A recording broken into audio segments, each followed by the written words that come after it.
In the first place, as Christ's followers, we apply the book of Samuel to our lives by looking back to the inauguration of Christ's kingdom.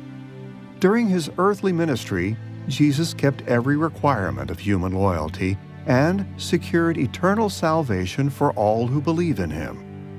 As a result of Jesus' obedience, the Spirit of God raised him from the dead, and he ascended to his throne in heaven.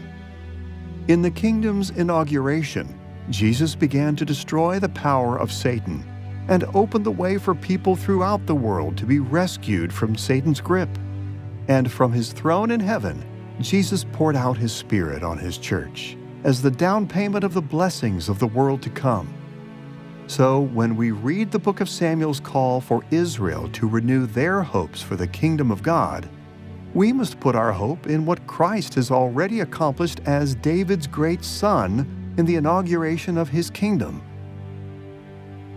In the second place, we must also be ready to apply the book of Samuel to the continuation of Christ's kingdom throughout church history. For more than 2,000 years, Jesus has extended his righteous rule day by day from his throne in heaven. And at each moment, he has fulfilled more and more of the hopes that the author of Samuel placed in the righteous rule of David's house. Through the preaching of the gospel, Christ continues to defeat God's adversaries. He has rescued countless men, women, and children throughout the world from the clutches of the kingdom of darkness. And we can be sure that he will continue to do the same throughout the history of the church. The author of Samuel called on his original audience to hope in the righteous rule of David's house when they face discouraging difficulties.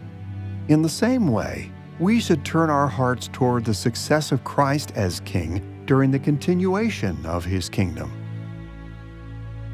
And finally, the New Testament also teaches us to apply the book of Samuel by turning our hearts toward the consummation of Christ's kingdom at his glorious return.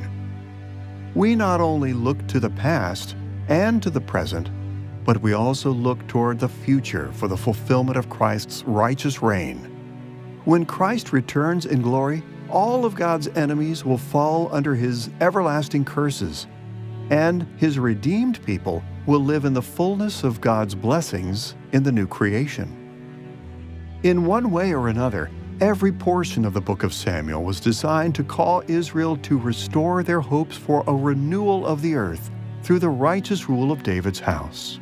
And for this reason, every portion of the book of Samuel calls us to renew our hopes in the righteous rule that Christ will establish throughout creation when he returns in glory.